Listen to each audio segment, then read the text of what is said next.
Junior ఎన్టీఆర్పై Anantapuram urban MLA Daggubati Prasad చేసిన వివాదాస్పద వ్యాఖ్యలు సోషల్ మీడియాలో ఆడియో వైరల్గా మారాయి.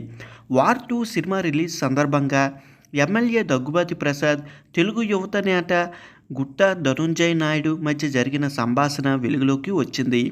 అనుమతితో సినిమా ఆడిస్తున్నారా లేదా అని అతడిని ఎమ్మెల్యే ప్రశ్నించారు.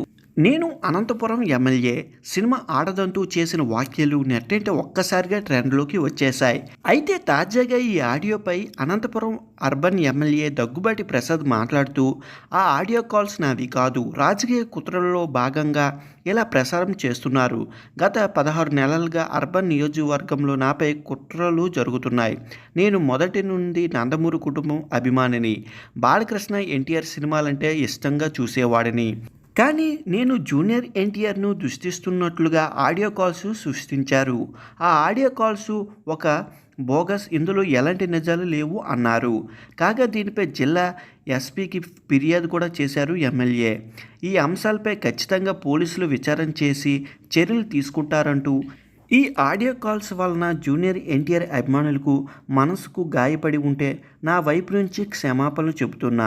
నా ప్రమేయం లేనప్పటికీ ఇందులో నా పేరు ప్రస్తావించారు కాబట్టి ఈ క్షమాపణలు చెబుతున్నాను. నారా నందమూరి కుటుంబాలకు నేను ఎప్పటికీ విధేయుడుగానే అని ఎమ్మెల్యే దగ్గుబాటి ప్రసాద్ వెల్లడించారు. తెలుగుదేశం పార్టీలో గ్రూప్స్ రాజకీయాలు, అంతర్గత విభేదాలపై ముఖ్యమంత్రి, పార్టీ అధినేత చంద్రబాబు నాయుడు తీవ్రంగా స్పందించారు. పార్టీ క్రమశిక్షణను ఉల్లంఘించిన, వర్గపోరును ప్రోత్సహించే వారిని ఎట్టి పరిస్థితుల్లో ఉపేక్షించేదే లేదని ఆయన గట్టిగానే హెచ్చరిక జారీ చేశారు. ముఖ్యంగా అనంతపురం ఎమ్మెల్యే దగ్గుబాటి వెంకటేశ్వర ప్రసాద్ పనితీరుపై చంద్రబాబు నాయుడు తీవ్ర ఆగ్రహం వ్యక్తం చేశారు. పార్టీకి నష్టం కలిగించే చర్యలు పాల్పడితే ఉపేక్షించేదే లేదని స్పష్టం చేశారు. వార్ 2 సినిమా విడుదల సందర్భంగా ఎమ్మెల్యే దగ్గుబాటి వెంకటేశ్వర ప్రసాద్ తెలుగు యువత నాయకుడు గుట్టా ధనుంజయ్ నాయుడుతో ఫోన్లో మాట్లాడిన ఆడియో సంభాషణ ఒకటి బయటికి వచ్చింది.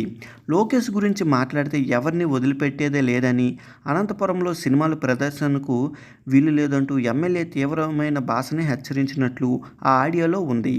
ఈ ఆడియో సోషల్ మీడియాలో వైరల్ కావడంతో జూనియర్ ఎన్టీఆర్ అభిమానులు తీవ్ర వ్యతిరేకత వ్యక్తం చేశారు. ఈ అంశం చంద్రబాబు దృష్టికి వెళ్ళినట్లు తాజా పరిణామాల ద్వారా అర్థమవుతుంది.